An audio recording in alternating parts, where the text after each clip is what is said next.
buenas noches, estamos en Perspectivas, es miércoles 5 de octubre, muchísimos temas que queremos platicar esta noche y que vamos a discutir. Como usted sabe, también las redes sociales están totalmente abiertas para que comenten los distintos temas que platicaremos esta noche en Perspectivas. Y uno de los asuntos que más tenemos que discutir en el país tiene que ver pues, con un partido político que ha gobernado este país pues, prácticamente el 80% de su historia moderna, su historia posterior a la Revolución Mexicana, que es el Partido Revolucionario Institucional, el PRI, que pasa por un proceso de ajuste, un proceso de transformación. Ganó la presidencia de la República, como usted sabe, en 2012, y que de poquito en poquito ha ido perdiendo electorado, ha ido perdiendo aceptación entre buena parte de la población, y en particular un nicho en donde ha perdido población, más bien donde ha perdido voto, donde ha perdido apoyo electoral, es precisamente el voto juvenil, el voto de los jóvenes. Ahí es donde el PRI ha tenido una debacle muy importante prácticamente después de 2012,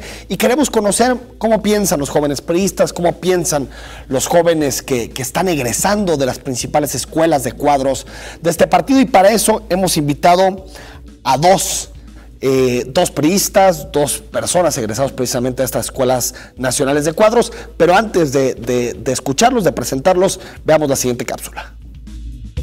Jalisco fue sede del cierre de cursos de la Escuela Nacional de Cuadros del PRI. Fueron 368 jóvenes que se capacitaron durante un año en teoría política y marketing político, operación electoral y dirigencia. El presidente nacional del ICADEP, Guillermo Loya, admitió que es complicado atraer a los jóvenes a sumarse al PRI por el descrédito que sufren todos los partidos tradicionales, pero presumió que a pesar de ello el tricolor es el instituto político que más jóvenes suma y el único en Latinoamérica con actividades de este tipo. Pero ¿a qué retos se enfrentan los jóvenes que han decidido formarse en este partido? Lo platicamos con ellos esta noche en Perspectivas.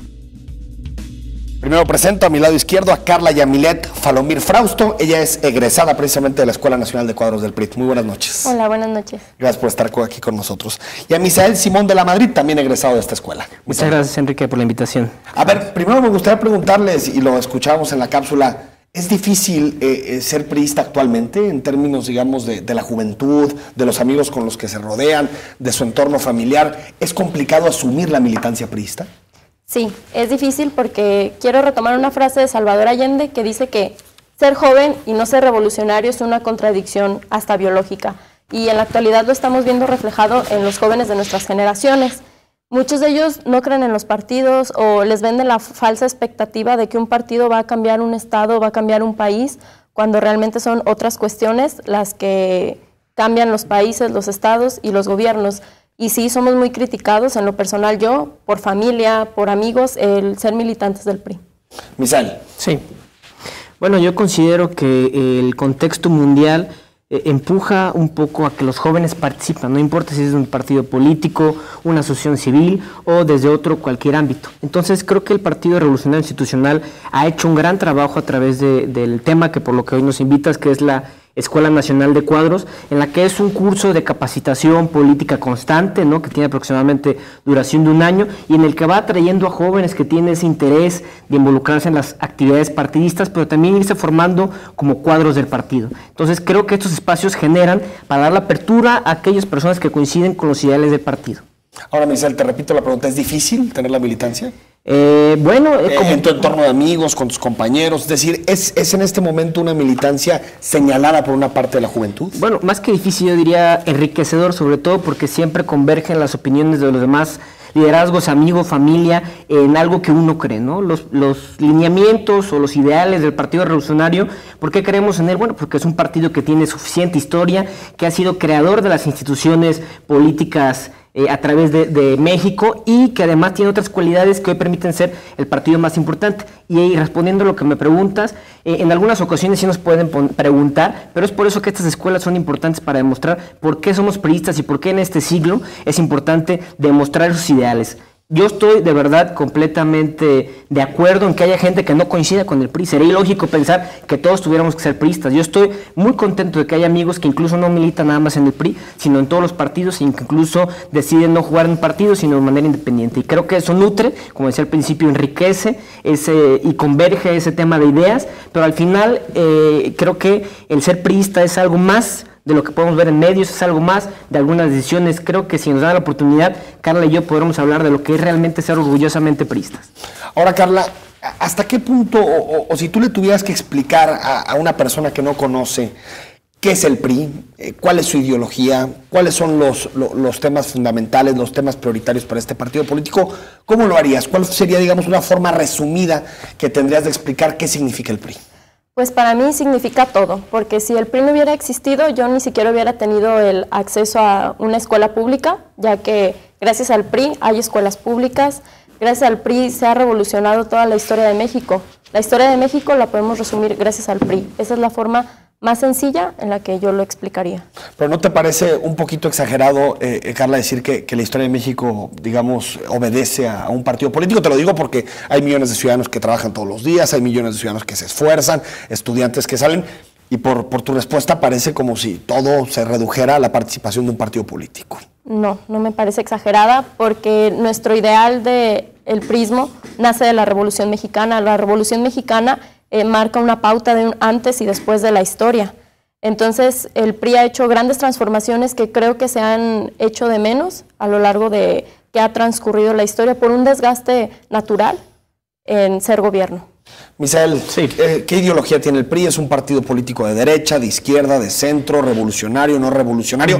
Porque sabemos que siempre ha existido esta contradicción implícita, y se estudia en la ciencia política desde toda la vida, de ser un partido revolucionario institucional. Es una cosa rarísima, pero tú en términos, digamos, ideológicos, ¿cómo lo definirías? Bueno, a través de la historia se ha definido el Partido Revolucionario como un partido de centro-izquierda, aunque recientemente estuvimos en algunas convenciones cuando dirigió Beatriz Paredes en Socialdemocracia, que implica un liberalismo de ciertas ideas, pero también seguir un tema de las instituciones, porque las instituciones son los que dan vida a este país y a todos los países. Y quiero complementar también lo que comentaba Carla.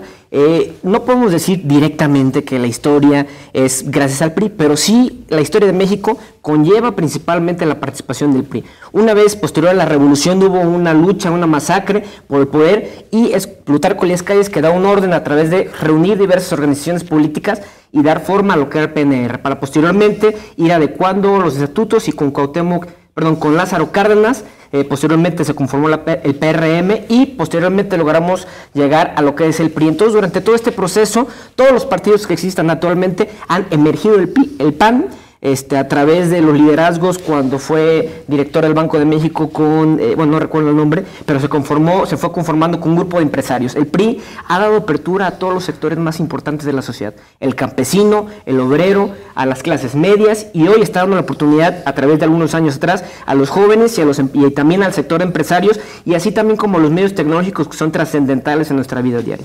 ¿Cuáles son, Misael, los grandes errores históricos del PRI? Bueno, es importante que se diga, que me hagas esa pregunta. Hay algunos errores como en cualquier partido, ¿no? Hay errores fuertes también que como jóvenes no coincidimos, ¿no? Un tema que no podemos dejar de mencionar es incluso la matanza del 68, donde después si averiguamos en la historia, vemos alguna participación de algunos funcionarios. Nosotros estamos completamente en desacuerdo de eso. Pero hoy el PRI ya no es eso. El PRI, aunque permanecen esos datos, nosotros estamos aquí en esta escuela de cuadros, estamos presentes en este partido para cambiar esa historia que muchas veces no nos gusta. A diferencia de otros partidos que a lo mejor solapan y perduran y permiten ese tipo de circunstancias, nosotros en este momento estamos dispuestos a demostrar que esta nueva generación de jóvenes políticos, hay una nueva generación de jóvenes políticos en el PRI, y que vamos a transformar esta realidad para de verdad demostrar a la gente que somos un nuevo partido. Errores, Carla, que ha cometido el PRI históricamente.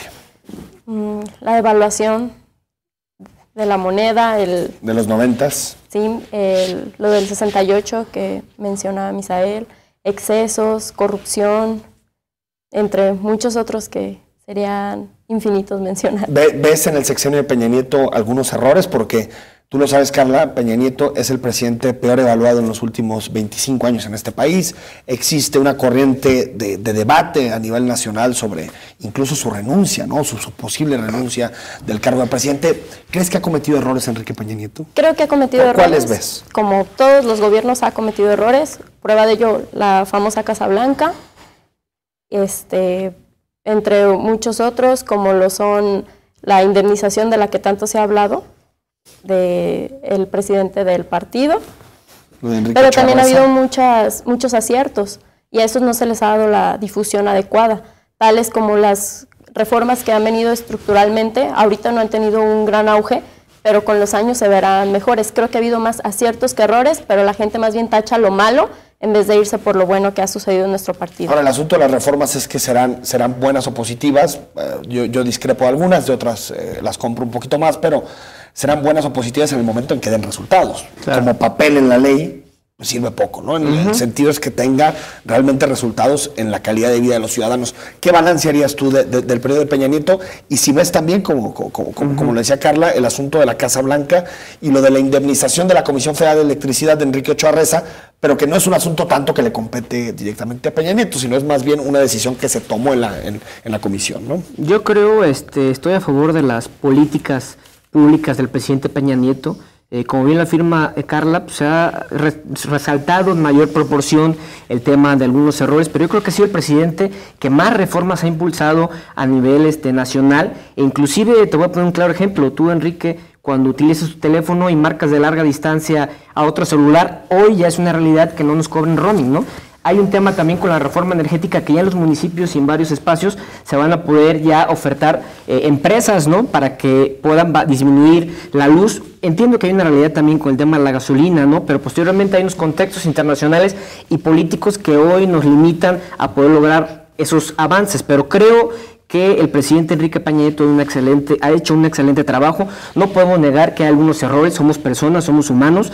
Hoy, por ejemplo, te puedo decir, y me parece muy curioso que el expresidente Felipe Calderón hoy ya lo idolatra, ¿no? Es un genio, es un gran personaje, pero cuando era su sexenio, bien le reclamamos el tema de los millones de muertos que había por el combate al crimen organizado. Millones tampoco. 120,000, pero millones. Bueno, eso, imagínense, si se lo dicen a un familiar, para él no va a ser una cantidad, va a ser No, te lo digo porque tú dijiste millones, ¿no? Ahora, lo que me refiero, digo, no sé por quién lo digas, yo he sido uno de los mayores críticos del sexenio de Calderón, y a mí no se me olvidan, por supuesto, los 120,000 muertos de su sexenio. Lo que creo es que comparar al presidente Enrique Peña Nieto y decir, bueno, es que hubo uno peor, pues habla del legado que está dejando el presidente, ¿no? Un legado bastante negativo, ¿no? Bueno, no me refería a que es uno peor, sino que hay que entender que el ejercicio del poder trae consecuencias positivas y negativas, ¿no? Entonces, en este momento se están evaluando también algunas circunstancias negativas. También se han hecho buenas cosas, ¿no? Además de la reforma, nosotros podemos ver diversos programas sociales, podemos ver también un Instituto Mexicano de la Juventud que está dando atención directa a los jóvenes, algunas becas, etcétera, etcétera. Vamos a corte y entramos precisamente con ese tema de la juventud. Estamos en Perspectivas.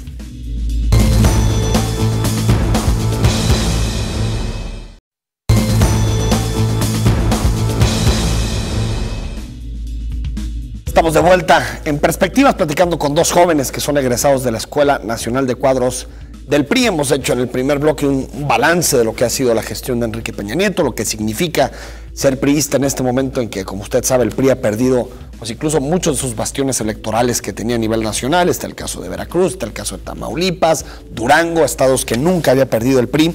Y también, como lo señalan prácticamente todas las encuestas, el PRI ha perdido buena parte de su voto duro en este país. Y preguntarles, Carla, Ismael, por el asunto en particular de la juventud. Creo que es un tema que muchas veces se minimiza en términos del debate político, del discurso, y se habla mucho, ¿no? Cuando hablamos de los jóvenes, de las becas, de cómo los apoyamos a través de ciertas cuestiones que tienen que ver con la educación, pero poco se habla de una política integral para los jóvenes, muy poco en este país. ¿Qué opinas de esto, Carla? ¿Crees que es un asunto que tiene que ver con cómo hacer mejores políticas públicas para los jóvenes? ¿Qué necesitan los jóvenes actualmente? Es decir, ¿qué te gustaría escuchar de los políticos en términos de lo que necesitan los jóvenes? Los jóvenes necesitamos primeramente que crean en nosotros y que nos den el apoyo que necesitamos, valga la redundancia, para poder salir adelante. Principalmente en temas de profesionalización, nos hacen falta más becas, nos hace falta más oportunidades laborales, porque hay una contradicción muy grande en eso. Nos piden experiencia cuando ni siquiera nos dan la oportunidad de tenerla. Entonces, para mí principalmente serían oportunidades laborales de crecimiento profesional para poder destacar más. En México tenemos mucha inteligencia y mucho talento, nada más falta que nos den la oportunidad para poderlo explotar al máximo. Misael, ¿cómo ves? Fíjate que curiosamente, coincidentemente soy miembro del Consejo Nacional de Seguimiento de Políticas Públicas del Instituto Mexicano de la Juventud, que es un cargo honorario que tiene duración de 2 años y se realiza con sesiones periódicas en la Ciudad de México. Es importante la pregunta que haces, puesto que nosotros evaluamos las políticas públicas que emergen del gobierno federal. Las políticas públicas no están enfocadas nada más, no salen o emergen del Secretaría de Desarrollo Social del INJUVE, sino que es un tema transversal. Esto quiere decir que en todas las dependencias hay políticas que de manera directa o indirecta afectan o benefician a los jóvenes, ¿no? Sí falta trabajo por identificar correctamente cuáles son las estadísticas y los jóvenes que son beneficiados de ellas, pero hoy podemos ver una realidad. El gobierno de la República va enfocado principalmente todas sus políticas públicas a un tema de combatir la pobreza, ¿no? Entonces, desde que una acción con un joven de que se le da aquí por ejemplo en Jalisco un Bienevale, que se le apoye para que continúe sus estudios, que se le apoye para que pueda hacer una movilidad al extranjero, que su familia pueda salir de ese ámbito de la pobreza para que se desarrollen todos de forma complementaria con el impulso del joven, bueno, pues todo eso va impactando en los resultados y en las aptitudes de los jóvenes. Yo creo que hoy el gobierno de la República, así como el mismo gobierno estatal, a través de los programas que se han hecho, como en Mi Bici, como son los Bienavales, creo que han demostrado que los jóvenes son prioridad. Y una cosa muy curiosa es que los jóvenes hoy son el mayor nivel, el mayor grado demográfico, ¿no? El más amplio, pero en 20 años, en 10 años, ya están las estadísticas, lo que vamos a hacer ya el de los 40 a lo mejor a los 50, y los jóvenes van a ir disminuyendo, esto gracias a las políticas de prevención. Entonces también tendrá que el gobierno de la República y el gobierno estatal ir identificando las necesidades para atenderlos y bueno, seguir con esta política en beneficio de la juventud. ¿Crees que ha fracasado el gobierno federal y los gobiernos estatales con el tema de la política de juventud? Te lo pregunto, Misael, por las cifras, ¿no? Sí. En los únicos datos que tenemos, que es hasta 2015, en este país, cuando Peña Nieto llegó, había 53 millones de pobres, ahorita hay 55 millones, es decir, prácticamente 1 millón por año. Si nos vamos a días, 3,000 pobres por día se generan en este país. ¿Crees que ha fracasado en términos, tú decías, hay una aproximación de combate a la pobreza en materia de políticas para los jóvenes? Pues vemos los resultados y pues prácticamente ninguno. ¿Crees que ha habido un fracaso en esta política? No, yo creo que no. Digo, en realidad es un trabajo que está siendo constante. No se puede disminuir completamente la pobreza de forma directa, pero sí se ha hecho un gran esfuerzo. No coincido en un tema realmente con las cifras. Yo te las comparto, las que hemos evaluado a través del Son las de Coneval, ¿no? Estas, ¿eh? ¿De Coneval? Sí. Okay. Bueno, pero la realidad es que hay algunas cifras que creo que pueden diferir, podrían complementar, porque hay diferentes tipos de pobreza que es en la medición en algunas circunstancias. Hay pobreza que hay una oportunidad que con un programa salgan de esa pobreza. Hay otra circunstancia que esta pobreza se va identificando en diversos niveles, y creo que ahí es donde a lo mejor en las estadísticas puede haber alguna diferencia. Pero bien lo dijo el doctor Enrique Ochoa Mesa en esta presencial de la Escuela Nacional de Cuadros, que es el sexenio que más empleos se han creado para jóvenes y para adultos, ¿no? Se han creado alrededor de 1 millón de empleos, nos habían dicho, a diferencia de otros sexenios. Entonces, como bien lo reiteramos, hay cosas buenas, hay cosas que se tienen que seguir trabajando, pero bueno, por eso estamos aquí presentes como jóvenes, para poder fortalecer esas actividades. Carla, ¿qué rescatarías del sexenio de Aristóteles Sandoval? ¿Cómo calificarías al gobernador actual? ¿Qué cosas ves positivas? ¿Qué cosas ves negativas?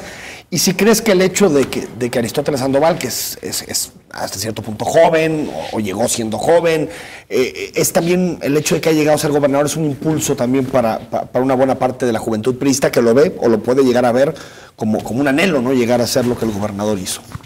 Yo lo calificaría muy bien, y no solamente yo, sino que hay revistas que lo califican en el 3er lugar o entre los primeros 10 como gobernador. Para mí, que tengo memoria de solamente me han tocado sexenios panistas, se han dado la línea 3 del tren ligero, ya es una realidad, es algo que nos va a movilizar mucho más rápido. Los bienevales, como comentaba mi compañero Misael, es otra realidad para los estudiantes, que podemos ir a estudiar sin necesidad de hacer un gasto mayor en nuestros hogares, y por ser joven nos ha dado un impulso que muchos otros partidos tal vez no han tenido, y tiene una credibilidad mayor a lo mismo de que es joven como nosotros. Para mí ha sido el mejor gobernador que ha tenido Jalisco, y como mencionaba también Misael, la mayor parte de los empleos que se han otorgado han sido de Jalisco.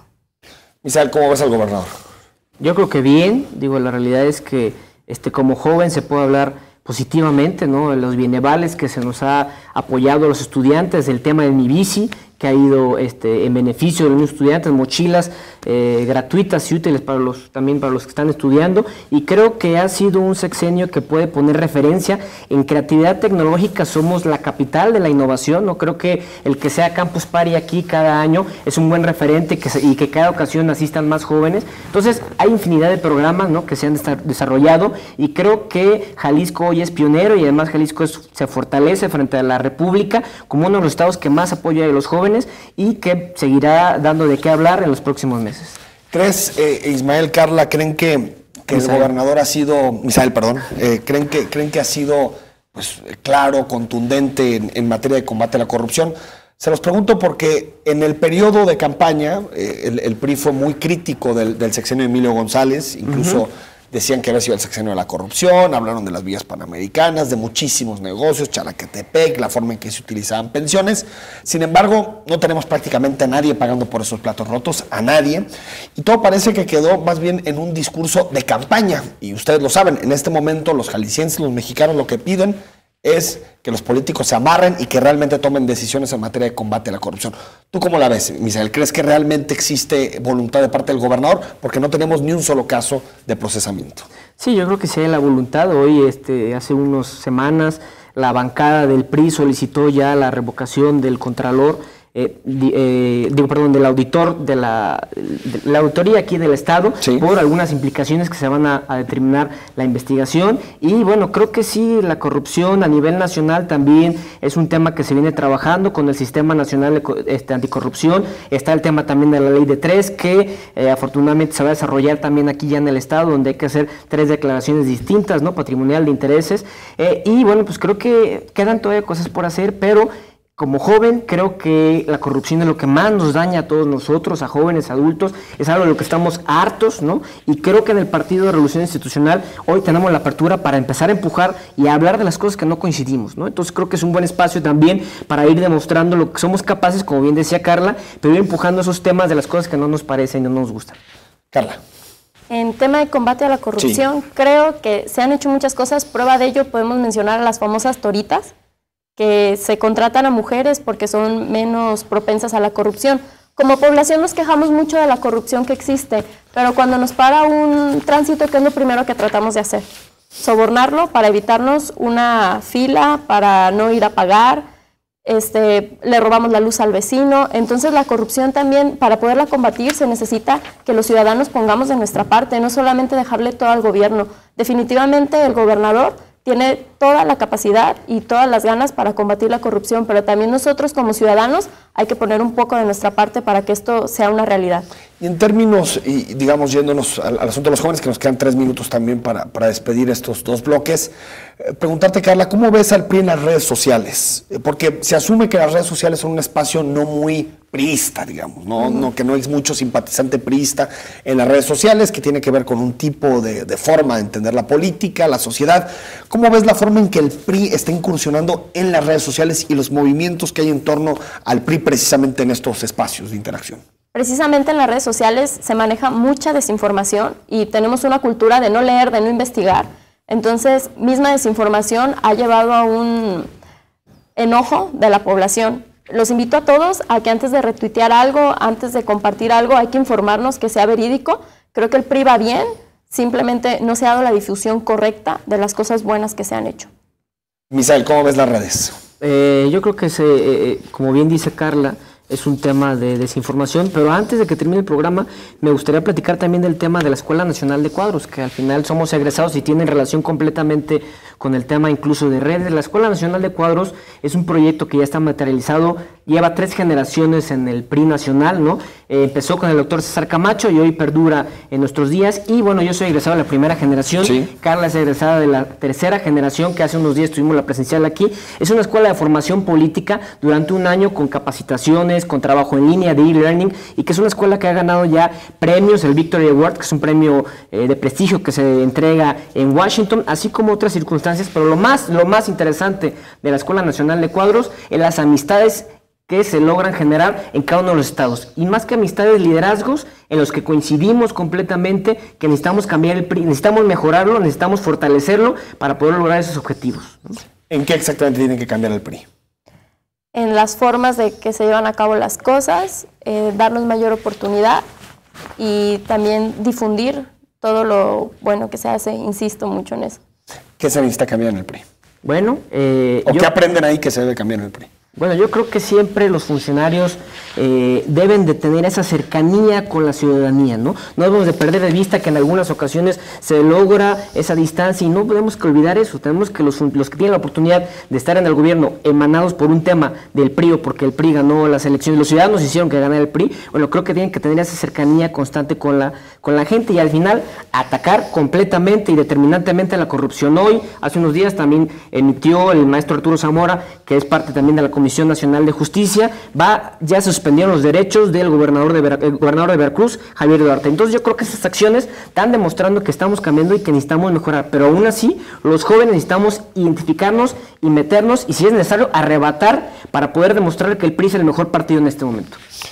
Misael Simón, gracias. Muchas gracias, Enrique. Gracias a Carla Yamilet, gracias por estar. Nosotros regresamos para platicar sobre cotos, fraccionamientos y desarrollo urbano aquí en la zona metropolitana de Guadalajara.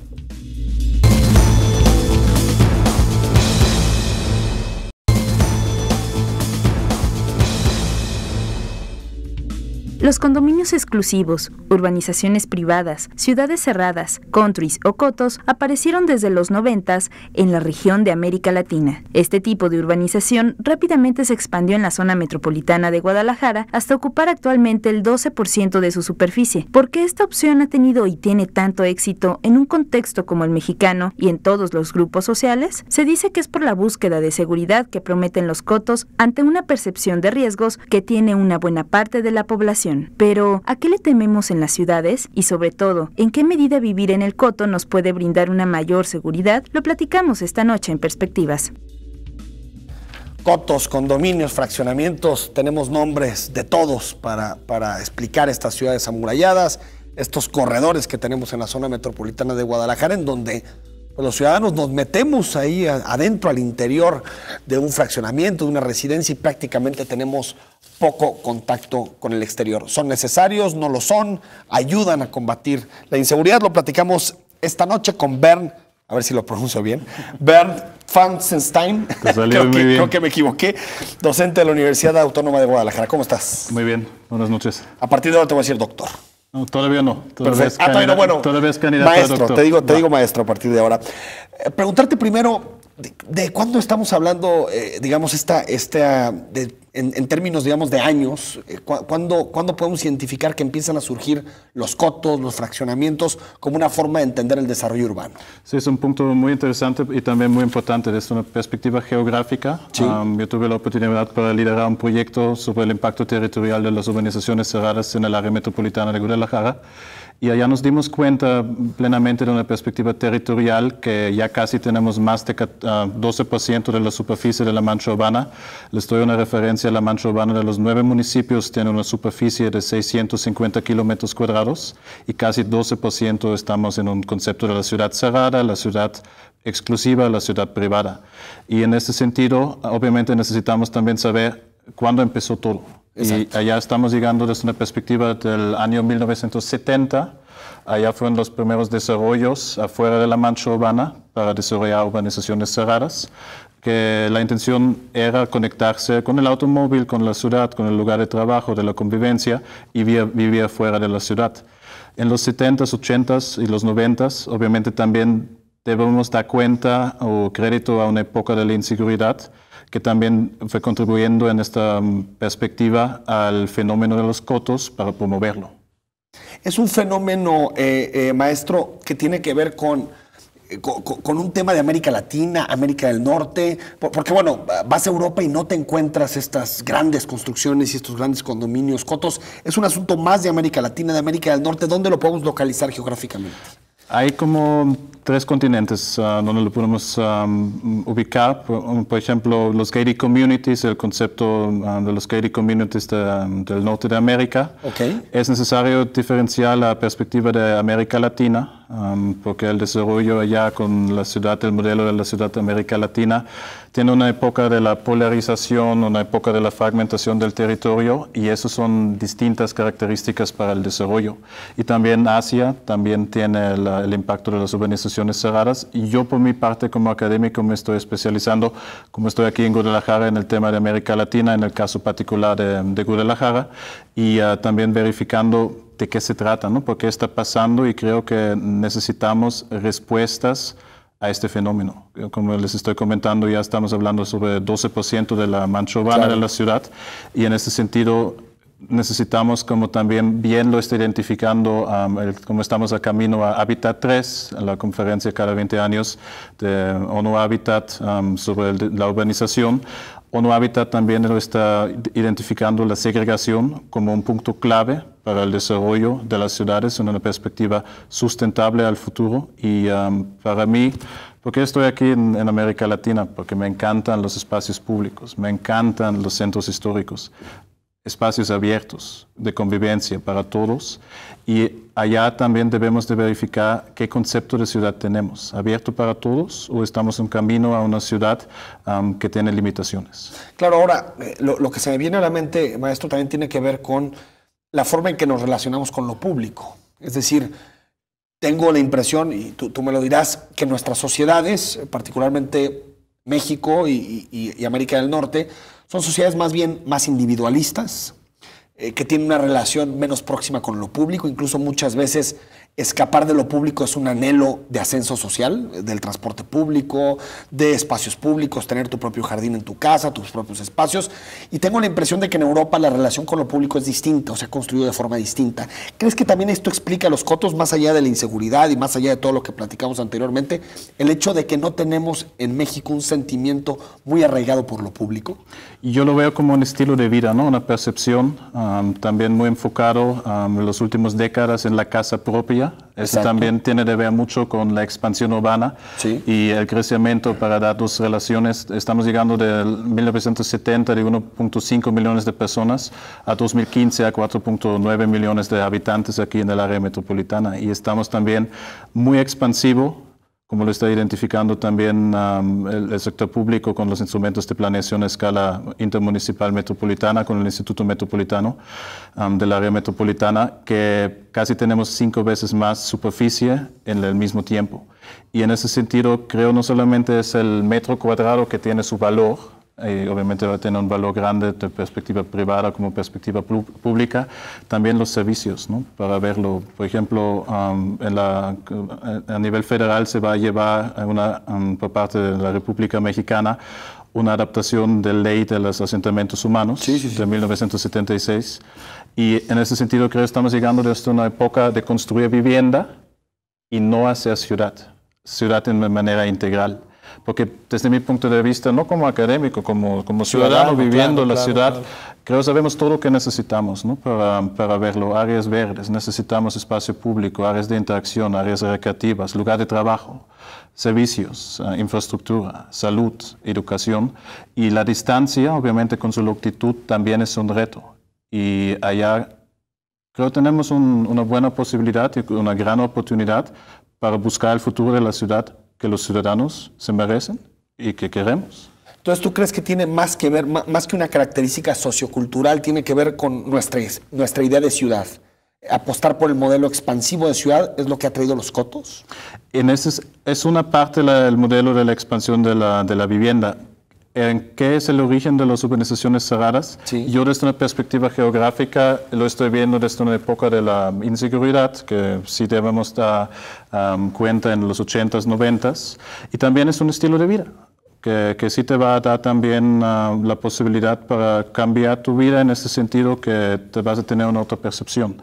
Y allá creo que debemos de identificar 3 actores claves dentro del espacio: los ciudadanos, el sector público y el sector privado.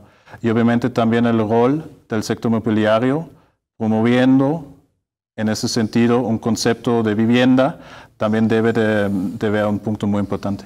Claro, que al final pues tiene que ver con que muchas personas identifican a estos cotos como espacios más seguros. Es decir, en un entorno de inseguridad, en un entorno... Pero fíjate, lo interesante es que un porcentaje muy bajo de su vida lo pasan en esos lugares. Es decir, estamos hablando de que 2/3 partes o 3/4 partes de su vida lo pasan pues, en transcursos, en su trabajo. Es como una especie de mensaje de paz poco sustentable, porque al final tienes que enfrentarte a lo que sucede allá afuera. Sí, en ese sentido, y algo muy importante y para dejarlo muy en claro, la perspectiva es una perspectiva geográfica, una perspectiva social para saber por qué la gente está viviendo allá también debe de tener un proyecto de investigación. Por ejemplo, la doctora Manuela Camus Vivir en Cotos, el libro que fue publicando, también nos da chance para entender por qué están buscando la gente esto. Y un punto clave para mí es la seguridad del lugar es lo más importante. Y si los cotos son la única forma que la gente se sienten seguros, debemos de respetar esto, pero también debemos de reflexionar si no tenemos un otro modelo de ciudad que también pueda garantizar la seguridad. Porque no es sustentable construir, hay avenidas en nuestra ciudad repletas de cotos, repletas. Está Avenida Guadalupe, por ejemplo, que está repleta de cotos, prácticamente podemos decir que desde Avenida Patria hasta Periférico está totalmente repleta de cotos. Mariano Otero, no es sustentable, lo que me refiero es que son una especie como de prisiones. Porque al final te tienes que ensimismar, meterte en un lugar pues, para no tener el impacto allá afuera. Por eso a lo que me refiero es que es como una paz falsa en términos reales, ¿no? Veamos un gráfico que tenemos preparado, a ver si lo comentamos con el maestro.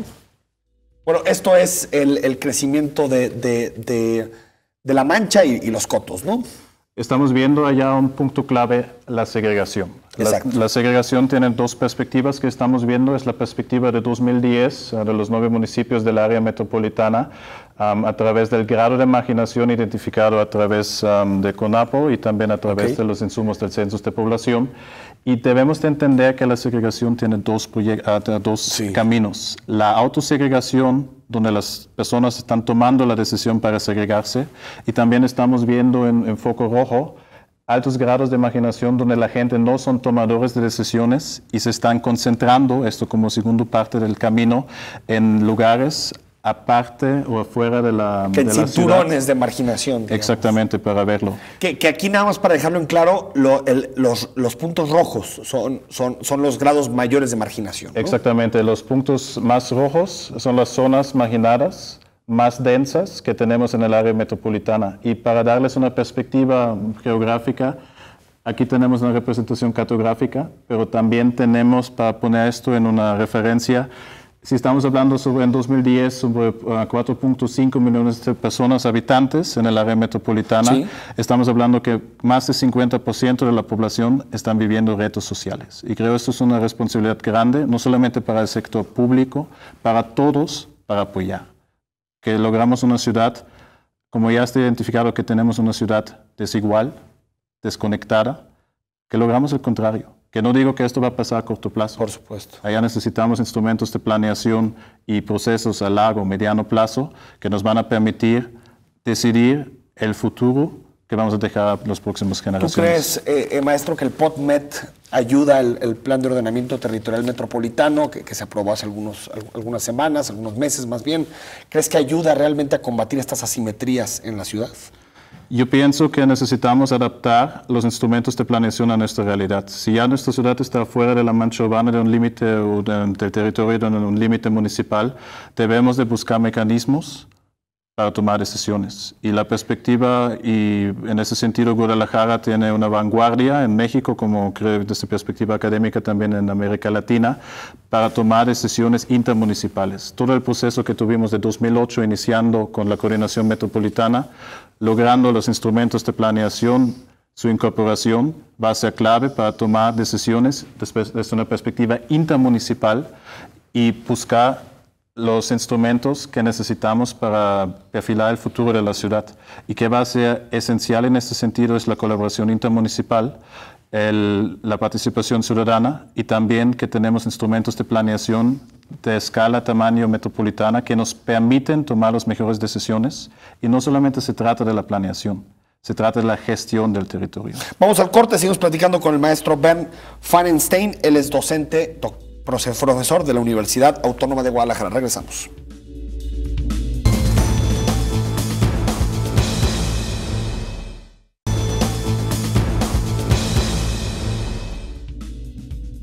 Estamos de regreso en Perspectivas, platicando esta noche sobre cotos, condominios, desarrollo urbano en la ciudad. Y antes de seguir platicando con el maestro, me gustaría que escucháramos una declaración. Aquí estuvo con nosotros Roberto Alarcón, él es comisario de seguridad de Zapopan, y platicamos sobre el tema de los cotos y este vínculo entre los cotos y la inseguridad, y esto fue lo que nos dijo.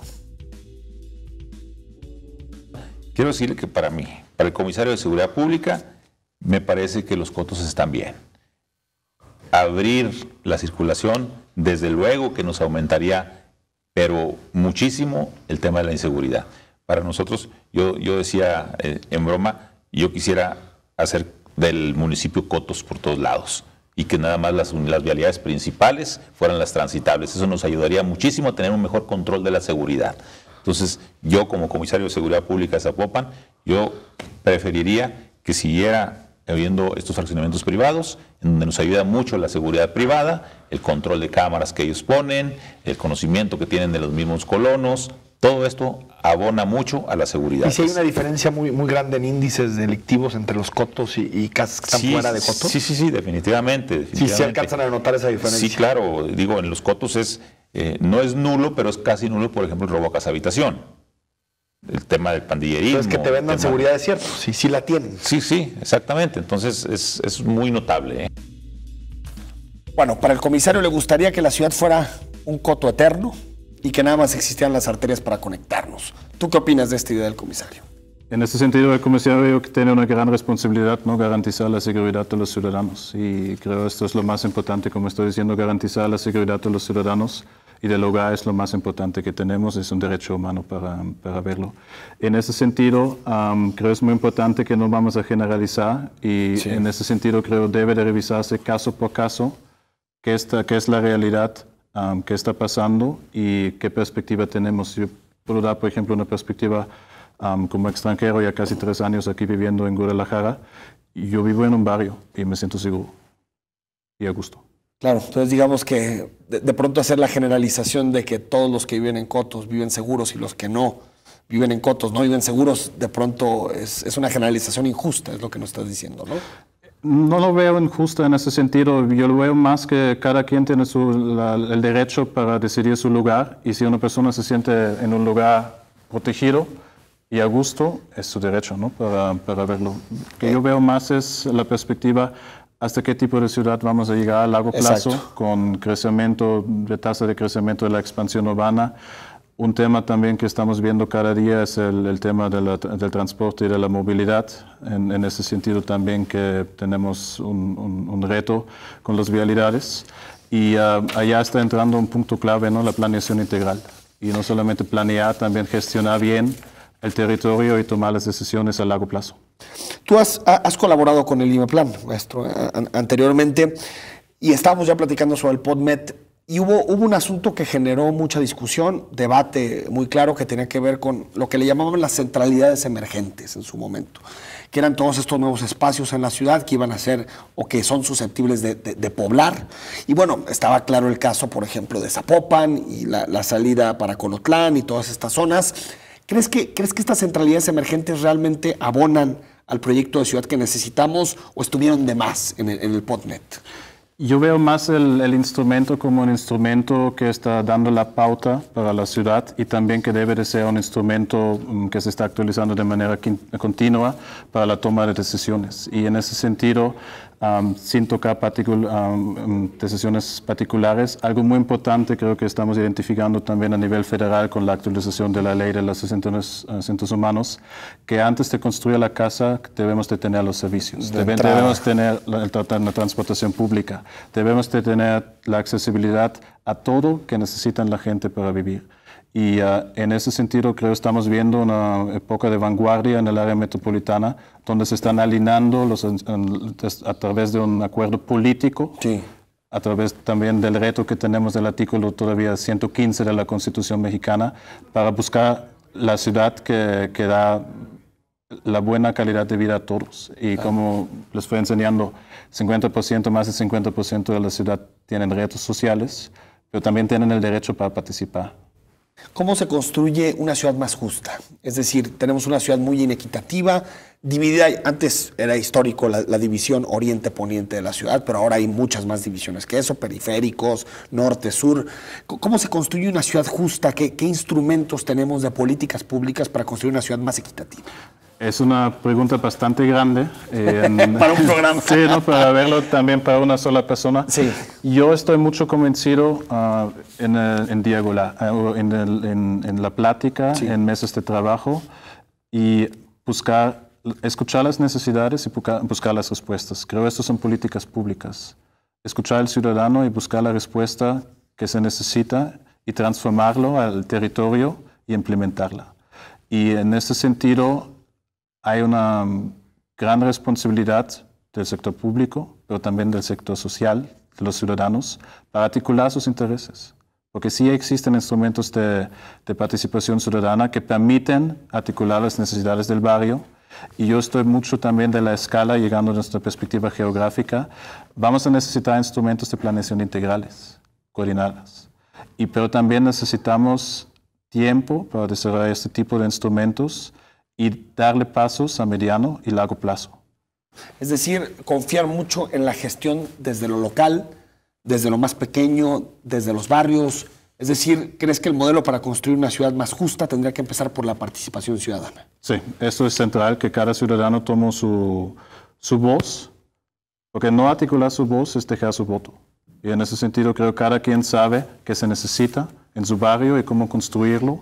Y también desde una perspectiva de la planeación, buscar la manera de beneficiar la mayoría de la población. Yo sé que es un reto grande. En ese sentido, tenemos una ciudad bastante grande con un crecimiento poblacional enorme, pero debemos de buscar los enfoques, por ejemplo, como lo está trabajando la estrategia de ONU Habitat y el municipio de Zapopan 2030, para buscar estas zonas de enfoques donde priorizar las intervenciones urbanísticas, sí, y dar los pasos y también la tarea a largo plazo, cómo vamos a cambiar la perspectiva de la ciudad y la perspectiva participativa, y la participativa también lleva el punto de la ciudad inclusiva. Claro. Ahora, yo entiendo que la democracia y la participación ciudadana no solo vale en la medida en que da resultados que nos satisfacen, pero tengo la impresión de que la ciudadanía, una buena parte de los tapatíos, siguen pidiendo obras que no necesariamente abonan a esta idea de una ciudad más compacta, más justa, más equitativa, sino que quieren pasos a desnivel, grandes avenidas, que se amplíen las actuales, que se cambien pavimentos. ¿Cómo resolver esta paradoja que se nos plantea, ¿no? Que si bien es necesario abonar la participación ciudadana, pero también es necesario cambiar esta idea que tenemos sobre la ciudad y el futuro de la ciudad? Eso va a ser clave, ¿no? En ese sentido, para el cambio va a iniciar con nosotros. Porque cada ¿quién va a dejar su automóvil y usar la transportación pública, ¿no? Para verlo. Esto Exacto. También es un punto clave, porque muchas veces ponemos afuera de nosotros la responsabilidad y a nosotros nos toca. Pero creo que nosotros somos el cambio en este sentido. Y si ya estamos viendo que necesitamos redensificar, necesitamos cambiar el modelo de la transportación pública de calidad, allá también debemos usarla después y no decir ya tenemos la transportación y mejor me voy solo en mi auto y todo el día, como tú dijiste, muchas veces Exacto. 3/4 del día estamos interactuando afuera de la casa. Afuera de la casa. Pero muchas veces, ¿cuánto vale una hora de tu vida? Cada quien puede poner algo cuantitativo como cualitativo. Exacto. Pero yo digo, ¿quiero gastarlo en 2 horas de tráfico o quiero aprovecharlo con la familia? En este sentido. Y creo esto también, y esto es la perspectiva de la planeación, la perspectiva social, y que empezamos a construir es una perspectiva social y que empezamos también nosotros para contribuir. Y eso va a ser clave. ¿Existe, maestro, alguna ciudad, urbe, a la cual podamos identificar como un éxito, un modelo a seguir? Para una ciudad de las dimensiones de Guadalajara, que es una ciudad, como decías, muy amplia, muy extensa, con problemas endémicos, muy injusta. Seguramente en el censo que se hizo en 2015, que tendremos pronto los resultados, andaremos por los 5,5 millones de personas, es decir, un crecimiento muy importante. ¿Hay alguna ciudad modelo que podamos ver que haya hecho transformaciones adecuadas? Muchas veces estamos haciendo la vuelta a Colombia, Medellín, Bogotá, Exacto. otras grandes ciudades y todo para verlo, pero en ese sentido creo algo clave es programar el cambio. Porque los trabajos que se fueron haciendo en Bogotá y Medellín, yo tuve la chance el último año para visitar ambas ciudades y también universidades allá, fueron programados, no fueron a corto plazo, fueron a mediano plazo, a largo plazo, con un enfoque muy estratégico para gastar el presupuesto público en obras que están beneficiando a la mayoría de la población. Y en ese sentido, no quiero dar referencia, y sería muy injusto dar referencia a ciudades particulares, Exacto. porque creo que cada ciudad tiene sus características particulares y sus oportunidades particulares y sus retos particulares. En ese sentido, solamente necesitamos identificar qué necesitamos y cómo lo logramos. Y en ese sentido va a ser clave el triángulo, ¿no?, de los ciudadanos, del sector público y el sector privado. El sector inmobiliario en ese sentido también para dar continuación, porque es como el otro triángulo va a ser la intervención urbanística, la intervención financiera y la parte legal también. Si no estamos cumpliendo las tres, no estamos cumpliendo el ejercicio. Y en ese sentido vamos a necesitar un acuerdo intermunicipal y también implementar una perspectiva municipal, la perspectiva de la planeación y de la gestión del territorio de una manera sustentable. Nos queda un minuto, maestro, pero ¿qué opinas de esta figura del gerente de la ciudad o el city manager que se ha hablado mucho? ¿Te parece una figura adecuada? Dando referencia al tema de la seguridad, ya se va a implementar la Agencia de Seguridad Metropolitana en este sentido. Yo veo importante que tenemos un mecanismo de gestionar el territorio desde una perspectiva intermunicipal. Y en ese sentido, que muchas veces nos estamos poniendo retos a través de límites administrativos. Yo digo, si la policía de un municipio puede pasar al otro municipio para apoyar, lo mismo necesitamos con temas de salud y muchos más servicios. casos para ver los servicios. Claro. Y creo que ya estamos en un camino bastante interesante para observar, donde vamos a ver qué está pasando en Guadalajara y vamos a reflexionar, si no después llegan la gente a Guadalajara para ver este caso también. Sentido común. Gracias, maestro. Muchas gracias. Nos despedimos. Gracias por habernos acompañado este miércoles en Perspectivas. Nos vemos el próximo viernes.